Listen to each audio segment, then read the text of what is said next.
He said, I've just been to Nepal, smuggled some gold, and it was dead easy. You should do it.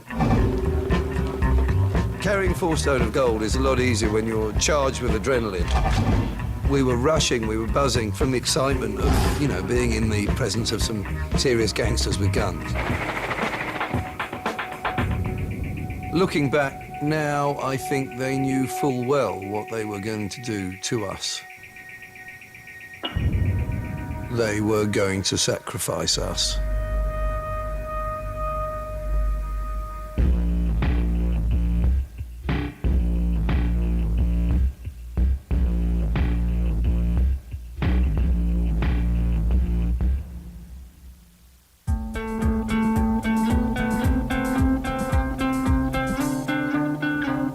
I was a city boy. I had my Hermes tie, I had my brogues, my pinstripe suit. And, you know, I enjoyed having a bit of money in my pocket and pretending that I was really quite important. And quite a little city gent. But because of the general business environment, there was a lot of stress. I was working long hours, not much time off, not really enjoying it that much, and I think ultimately that led to me becoming ill. We did so only after peaceful means had... I literally lied on my mum's sofa for a year, experiencing the most bleak clinical depression. We have no quarrel with the people of Iran. The depression was brought on by having not enough thyroid in my system. I couldn't speak a whole sentence. I couldn't walk. It was certainly the lowest point of my life. When it was warmer in England, I felt better. Thyroid is used to create body heat, and when you're in a warm climate, your deficiency is much less obvious. So I thought, well, if I go to an even warmer climate, maybe I'll feel even better. I decided to go travelling. Ended up going to Singapore, Malaysia, and then ended up in Thailand. And sure enough, it was a big tonic. As soon as I landed in a warmer, freer world, I felt an awful lot better, and, you know, it proved to be a good move. I could really live like that for the rest of my life. The idyllic existence I was staying in a wooden hut on the beach, frolicking around in the surf during the day and eating lots of lovely food, and then starting drinking fairly early on and trying to get off with any number of gorgeous female tourists. It was a 3-month existence of pure hedonism and fun. Sometimes going home alone, sometimes not. But living to frolic another day.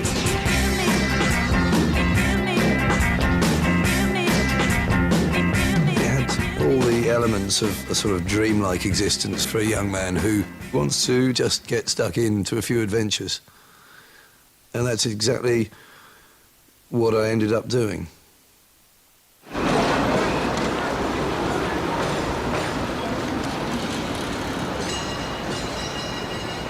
Hong Kong was a cultural shock because just literally the amount of people in the buildings. I was used to space and beauty, and suddenly it's just this noise and bustle.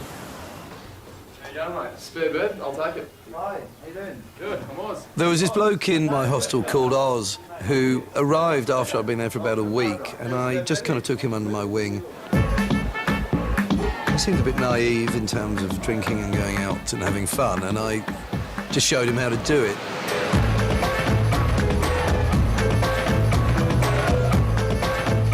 I was no expert, but we went out drinking and he soon picked it up, actually. He was a very good student.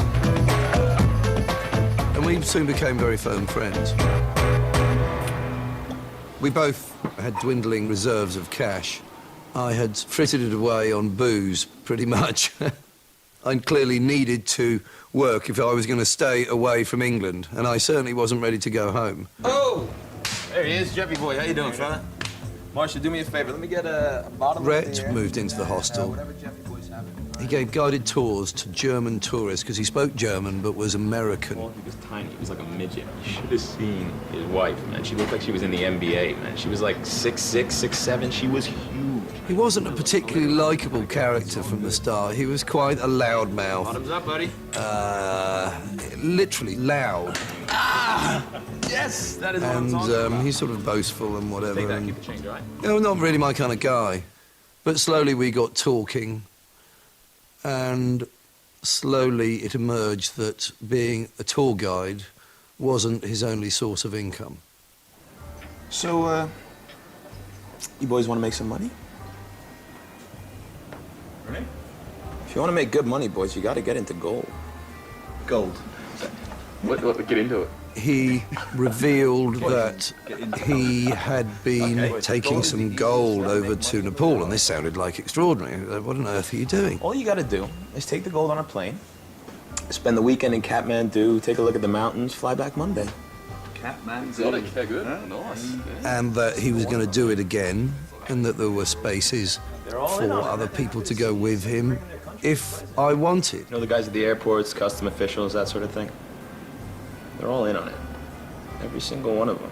It just sounded frightening, scary, involving people I didn't know in countries I didn't know, and that it could go horribly wrong, and I wasn't in that desperate a situation. Listen, fellas, take it or leave it. Leave it, thank you. What about you, Oz? Well, mate, I'll think about it, and, no. It's all good, boys. I'm not going to twist your arms.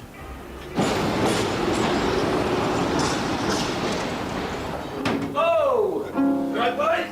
Right, mate. He's coming for a beer. Don't drink, mate. He disappeared for a weekend, didn't tell us where he was going, and came back with a wad of dollars. A big, fat, green wad of dollars. You know, we were just transfixed. I think Oz and I just were sitting opposite him, and we just thought, well, you know, that's a lot of money. It was actually $2,000. Wasn't a great deal of money, but to people who were traveling and running out of cash, it was a lifeline. It seemed so tempting. Just a weekend away, not that difficult. Money in your hand, dead easy. And we were pretty much doomed from then on.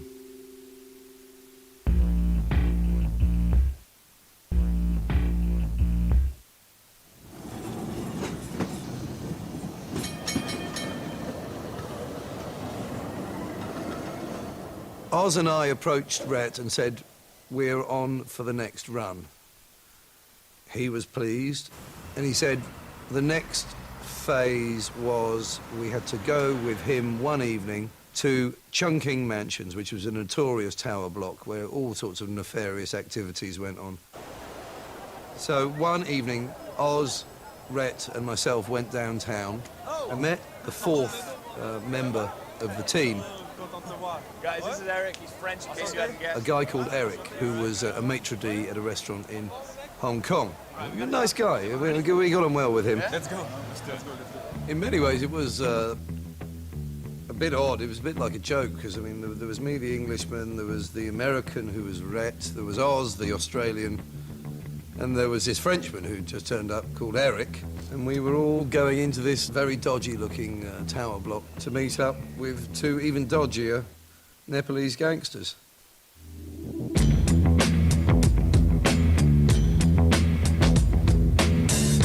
It was rather exciting because I'd heard about this place but never been there, and it had quite a reputation for being a centre for prostitution and smuggling, and, you know, you could hire a room by the hour, and this was one of those places where dodgy deals could be done and no questions would be asked.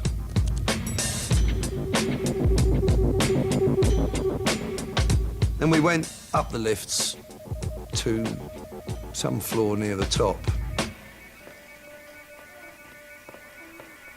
to meet up with two Nepalese men who had been waiting for us.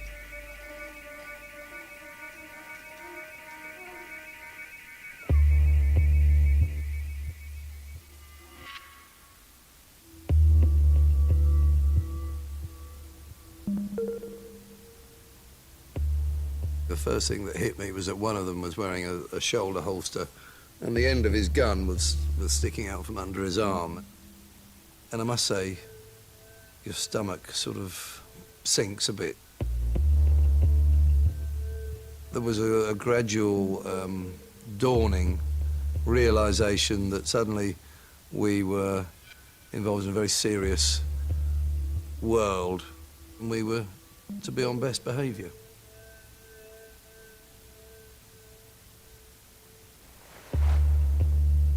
They had one multi-pocketed denim waistcoat which had $400,000 worth of gold in it. And he wanted to see whether we were physically strong enough to pick up this vest and put it on.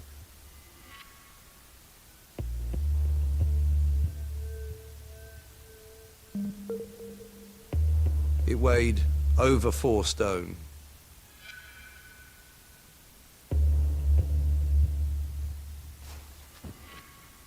Obviously, you go from being 11 stone to 15 stone suddenly.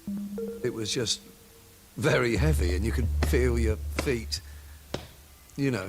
You were a bit like RoboCop when you were walking with that on, because suddenly you were 4 stone heavier. We all wanted to prove ourselves to each other that we could handle it.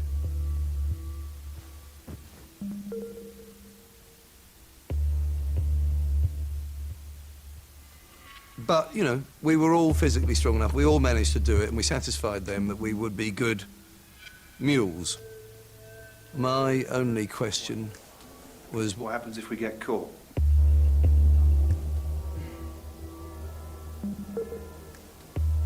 एक रातको लागि जेलमा हाल्दिन्छ के हुँदैन एक रात जेलमा हालिदिन्छ.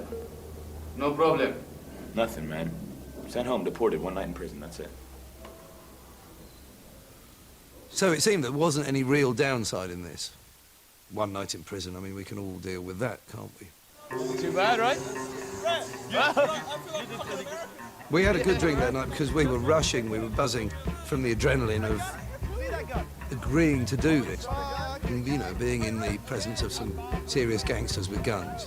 This is all good stuff as far as we can tell. Yeah, every single week, $2,000 a week, boys. It's frightening as well.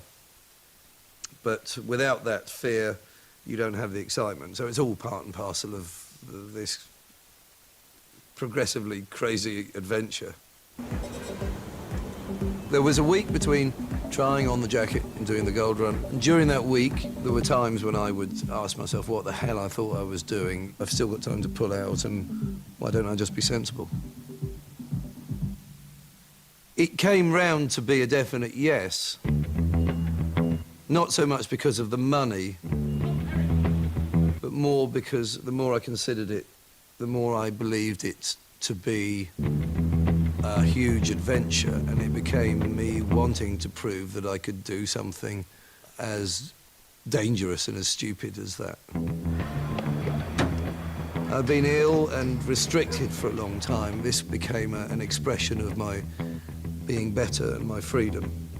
This was proof that I was back. And not only was I back with balls.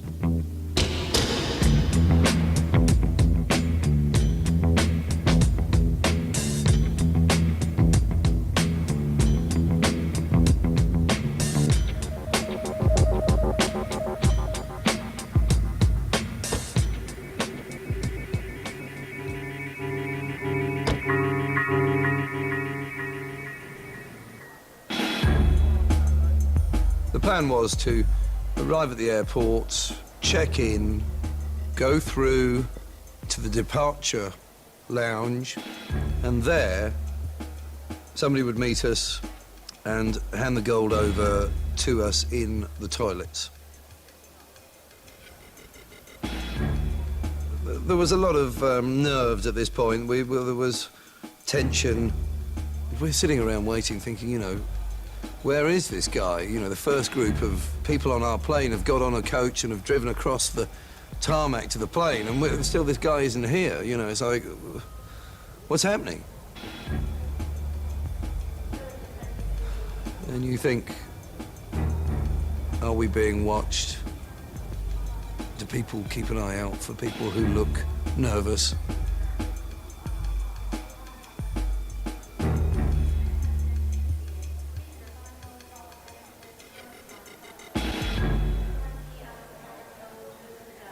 And eventually he turned up at the very last minute.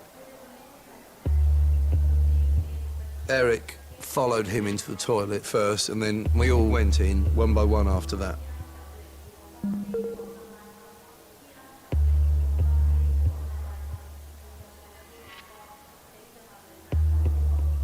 I was almost forcing myself to do something which was against my nature. I was, you know, just a middle-class kid backpacking around, suddenly doing something totally illegal, which was probably the first major illegal thing I'd done in my life.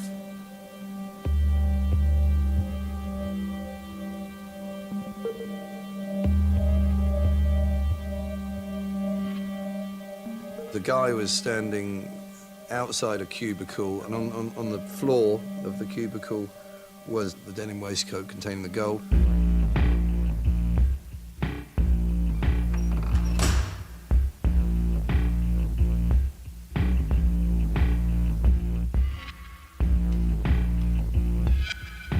We had to wear jackets and shirts in order to provide 2 layers to conceal what we were carrying beneath.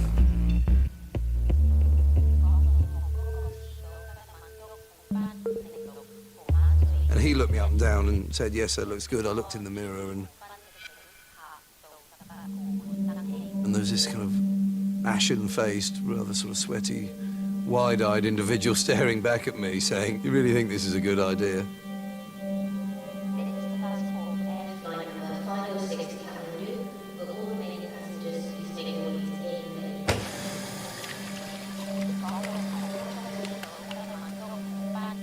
That was the dawning realization that there was no turning back now, and it was going ahead.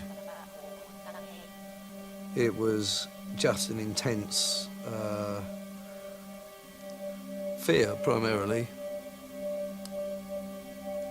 Fear of the unknown and what one was letting oneself in for. This is the last call for airline number 506 to Kathmandu. Will all remaining passengers please make their way to gate number 18. Ready?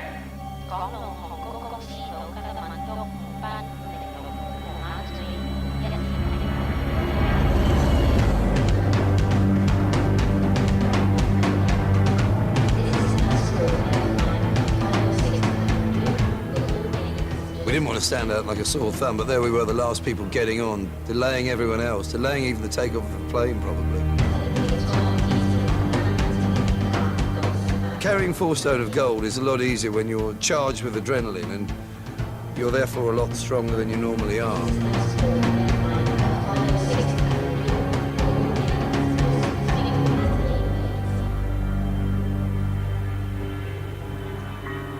I have some vague recollection of Rhett saying that he felt that he was carrying even more than usual.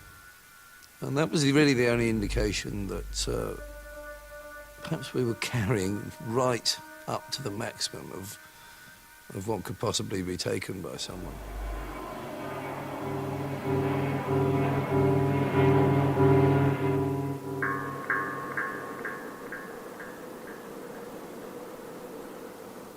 It seems that the deal with gold smuggling was that you can fly it over to Nepal, where they have no metal detectors at the airport, and the customs people in Nepal were paid off to allow you to go through without any trouble. Then it's taken across land to India, where they do have metal detectors at the airport, and it's sold in India for a vastly inflated price. What you haven't done is paid the tax for bringing it into either Nepal or India. So that's where the arbitrage is. That's where, you know, people make money from gold smuggling.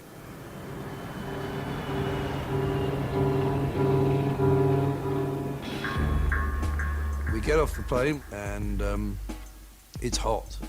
It's right in the middle of the day and you're hit by this wall of heat, and obviously we're not really appropriately dressed.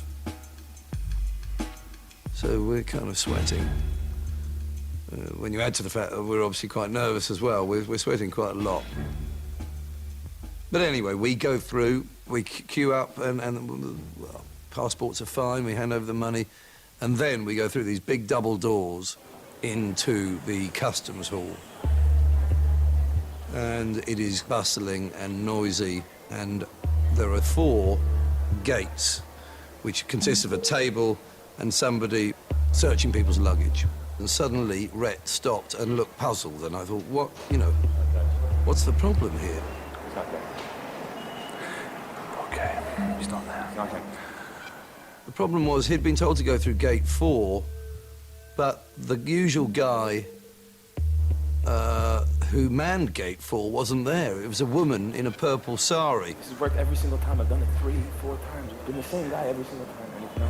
I blame you entirely, you fucking idiot. I didn't twist your fucking arm, get you to take the gold across, all right? You wanted the money. Shut up, don't talk about fucking... There was literally an awful, I don't know, 3 or 4 minutes. It dragged on forever, whereby we were just sort of trying to look cool, but not moving, and therefore attracting more attention to ourselves whilst trying to have these conversations. Well, what are we going to do then? We can't just stand here. Rhett, what's the fucking deal? Fucking deal is, who knows it? It's not the same fucking other plan is. We stood here like that. And eventually, Look at that. Bunch of dickheads. we looked over to the woman in the purple sari, and she could see that we were struggling, and she just sort of... She's 4 waves, what does that mean? 4 waves, what does that mean? Do you know her? Of course I don't fucking dress, know. I know the one sari. guy. I told you, you got a better idea? No, of course I haven't got a fucking better idea. It's not my idea. If you don't have a better idea, then why don't you shut the fuck up? Okay.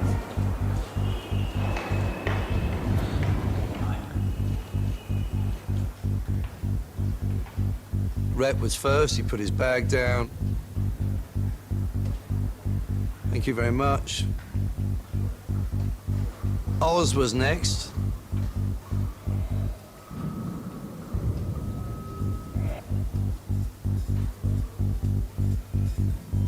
I was last.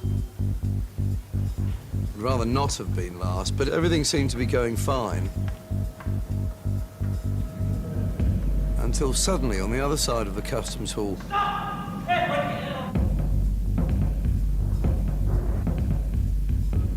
there wasn't really a thought in my head at this point. I just sort of couldn't really take on board what was happening, but there was this little guy with a moustache. He grabbed Eric. My worst fears are kind of being realized. He gets out a metal detector, and it goes off with a noise like a car alarm.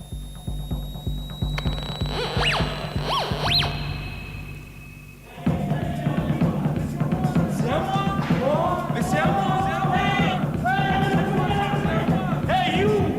Come over here! I had to walk towards him. But, I thought, well, what can I do? He just pushed us both in the direction of this room to the side of the customs hall. And just like ashen-faced in total shock, we went into this room, and there was just bedlam from there.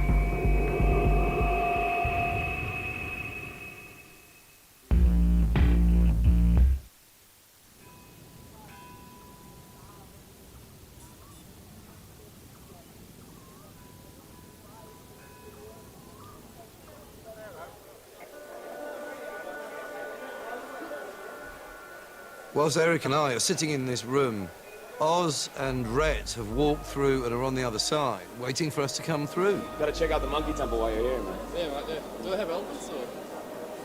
No, they're not in the city.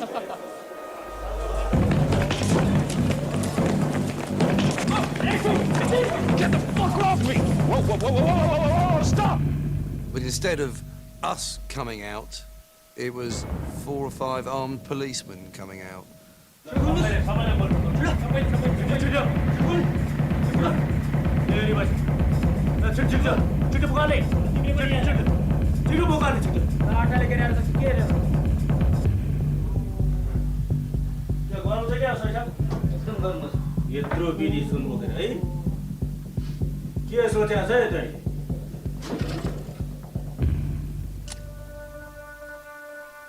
As they started opening it,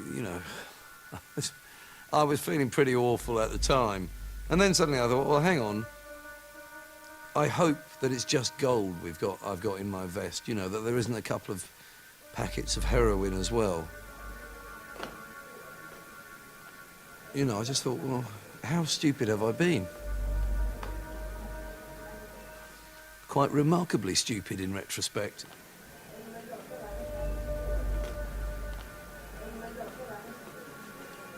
Thankfully, though, there was no sudden appearance of any packets of white powder.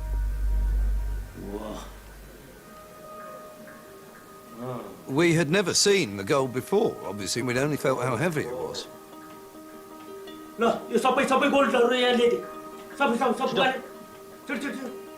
And we'd just seen sort of denim pockets and known that the gold was in it. So to actually see what we were eventually smuggling was quite a revelation.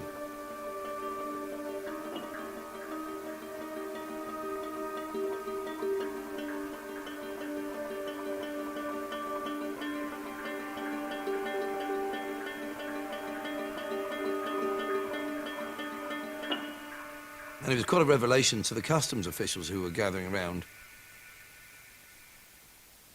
We later discovered it was the largest seizure of gold ever in the history of gold smuggling in Nepal. So they were naturally rather amazed at the amount that we had had the audacity to try and smuggle into their country. 9 years prison. Forms were produced which were written in Nepalese, which they wanted signatures to. And we didn't know what they said. We didn't have any legal representation. We didn't have anything.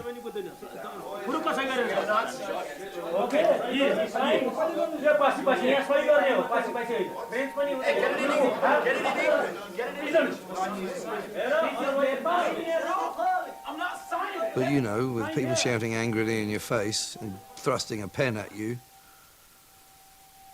you don't want to cause unnecessary trouble, but you don't want to sign your life away. In the end, we signed them because we didn't want to be seen to be causing trouble.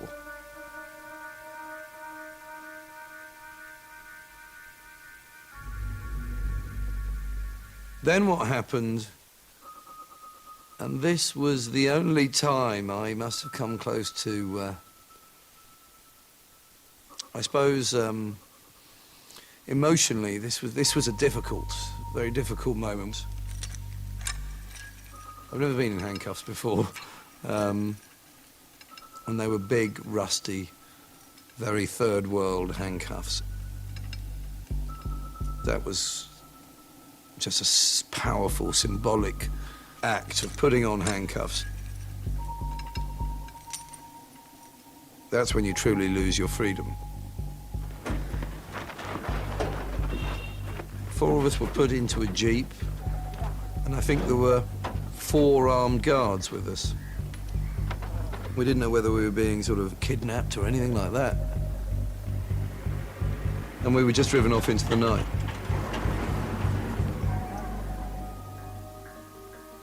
It was dark and we couldn't see the country that we'd landed in. We eventually pulled up outside this sort of wall. We were pushed through this hole in the wall, all 4 of us, and we were in prison. We realised we were in prison, and it was sort of dark and there were just rows of men sleeping all over the place. We thought that we were being put in a sort of holding place prior to being thrown out of the country the next day. That's what we clung on to.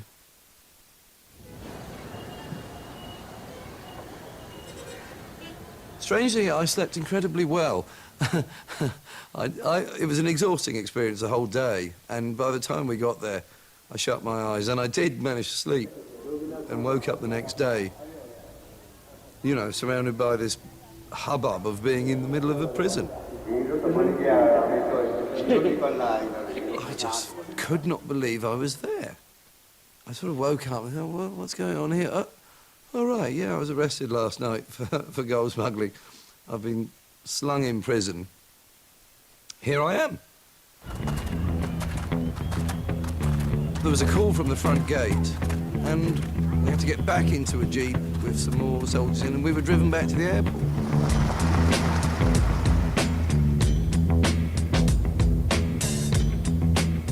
And we thought, excellent news, yes. Right. That was an interesting little stay in prison. They've seized the gold, they're happy with that. We're obviously going to be put on the first flight out of here. Get out of here, you idiots. First flight home. But when we got to the airport, we were taken to a building on the airport grounds which had a sign outside saying Customs Court. And it quickly transpired that anyone caught smuggling at the Nepalese airport was tried at the Customs Court. But then it turned out that the Customs Court was simply an office, a rather shabby, small office with a bit of paperwork in it, and that the judge was actually the chief of customs, who was the bloke who'd arrested us the previous evening. And we thought, well, this is just crazy here. You know, I was expecting, if we were going to have to go to a court, I was expecting something that resembled a court, somebody that resembled a judge. We just didn't know what to do. We're just like alone on the other side of the world, being shouted at by the bloke who arrested you, who's also your judge. It's like, this is not a planet or a legal system that I'm familiar with. From where you brought it? From where you brought it, this gold?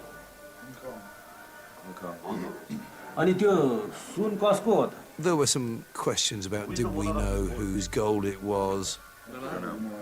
We just take the gold, pick it up in Hong Kong, take it to Kathmandu. We find out when we get here, we give it to. I think, satisfied that we didn't really know anything about anything, he pretty quickly said we'd all been sentenced to 4 years. 4 years? In jail in Nepal? Yes. Not deported? You have brought 112 kilo of gold. As per rule, the cost which include the 112 kilo gold, the same amount you have to pay. Unless we could pay the value of the gold seized in a fine. Since we didn't have $1.6 million gold on us, that was looking rather unlikely, so stunned, shocked, and still in a state of sort of disbelief, we were taken back to the prison to begin our sentence.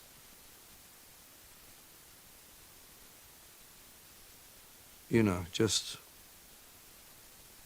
unable to really comprehend what had happened to us in the previous 48 hours.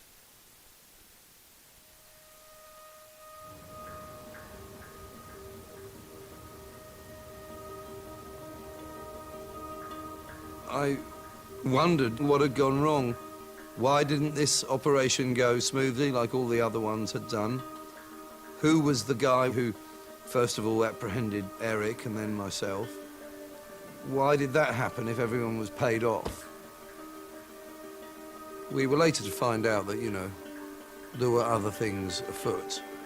But at that time, we had not a clue.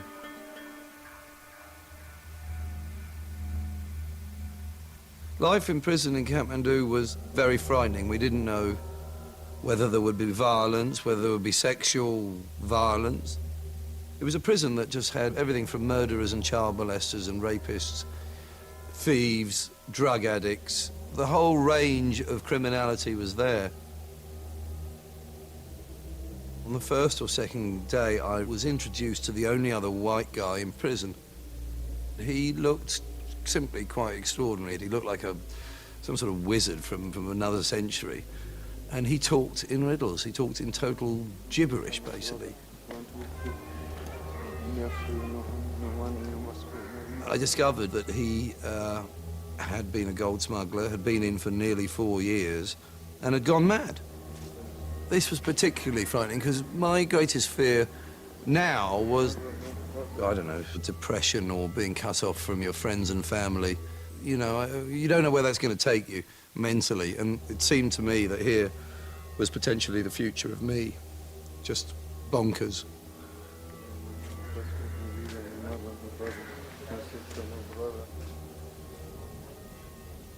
I composed a very difficult letter to my mother, saying, don't worry, I've ended up in prison. It's in Nepal. I didn't tell you I was going to Nepal, but I'm here. And, you know, I felt stupid, selfish, pretty wretched, really, you know. All of the sort of bravado had drained away like dirty bath water and was left with a slightly scared young man wishing he could go back in time and reverse some decisions that had proved to be less than sensible.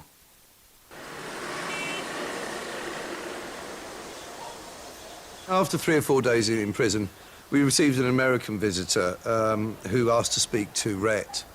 And his name was Ian, and he was somebody that Rhett had met on previous visits. So how's it going, man?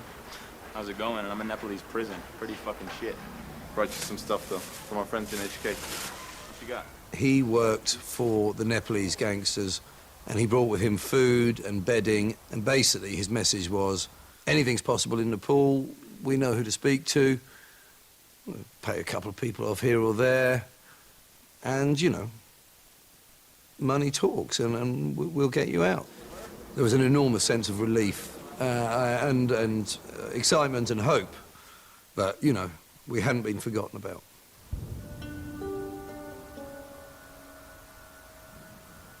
We received regular visits from Ian every week to 10 days, with more money, with more food, whatever, you know.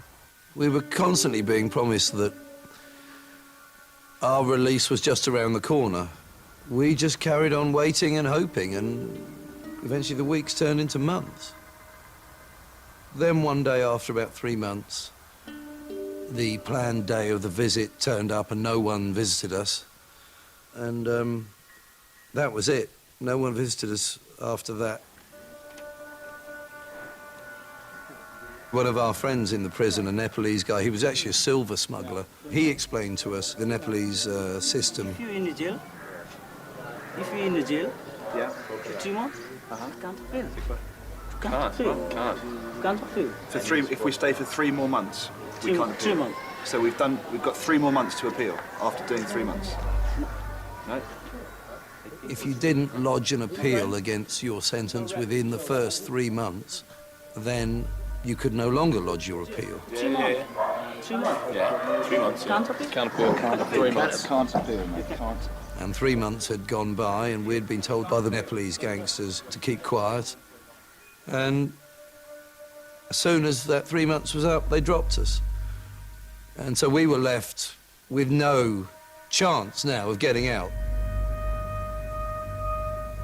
It became very clear that we'd just been strung along from the beginning.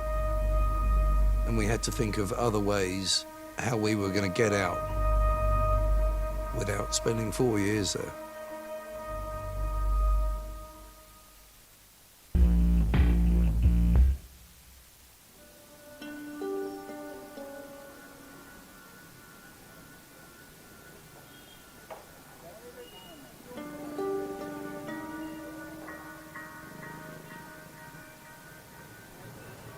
Uncle Tony actually wasn't an uncle. He was something like a second cousin, but he was always an uncle to me. I also knew that, you know, Uncle Tony had been in the RAF and had quite a distinguished career there, and I knew that he'd afterwards had some sort of slightly more shadowy role, which made him a kind of James Bond in my eyes. He was a kind of like, a bit of a hero figure for me. I received a call from the front gate, and there, waiting, was Tony, in a big green Barber, the same one he used to wear on his farm. And it was quite an emotional moment, because suddenly there was one of my family here to try and help get me and my friends out. Tony had done his research, and we knew that once a year, on the King's birthday, the King, in all his mercifulness, agrees to let out certain people on a pardon. Tony got us writing paper, and we composed a nice letter to His Highness saying, "Could you let us out on your birthday, please, Your Highness? We were guilty, but we're sorry, and we'd like to go home."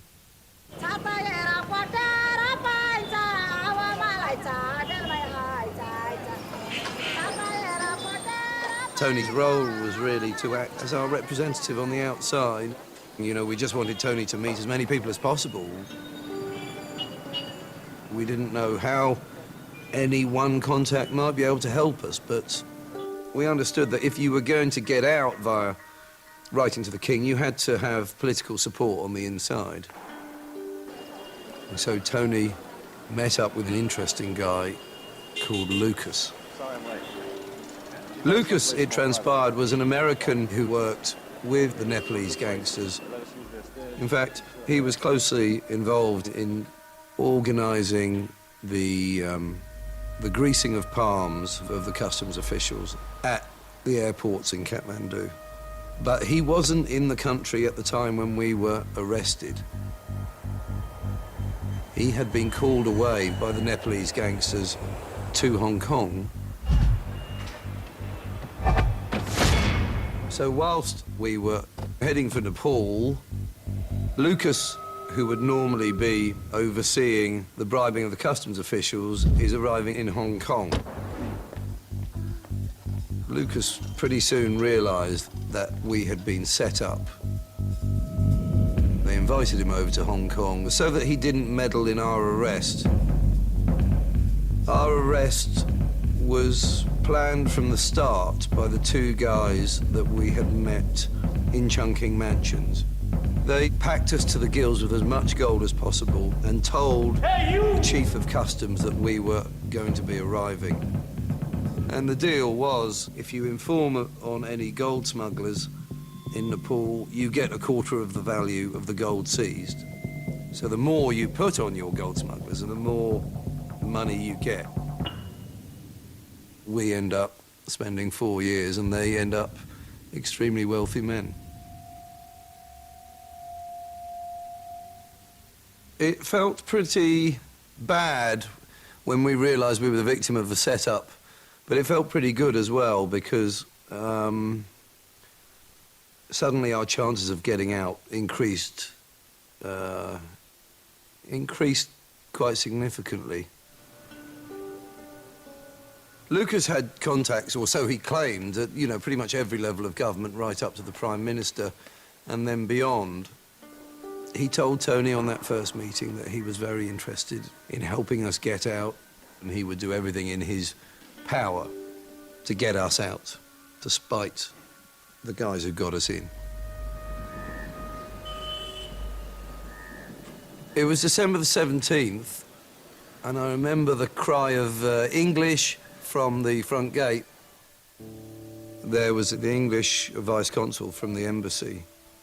She said, I don't know how or why, but I've come here to tell you that we've been informed this morning that you're going to be released on the King's birthday on December the 29th. And, I don't know, I mean, it was just an extraordinary feeling. I then had the rather pleasant task of going back inside the prison, gathering Oz, Eric and Rhett around and telling them that we were getting out.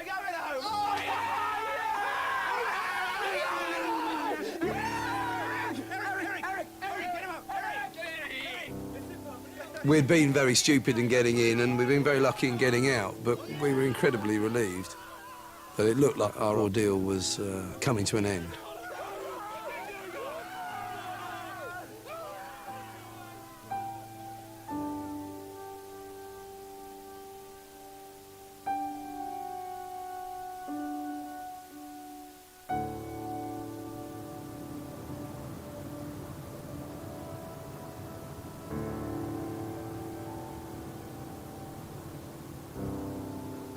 I went in search of adventure, but the plan for proving oneself had gone about as dramatically wrong as it could have gone. I still dream. I have regular dreams where I've tried to smuggle again, and I've failed again, and I'm back in prison, and I'm counting the days again. And it's never a particularly nice dream. I wouldn't want to experience the thrill of smuggling or attempting to smuggle ever again.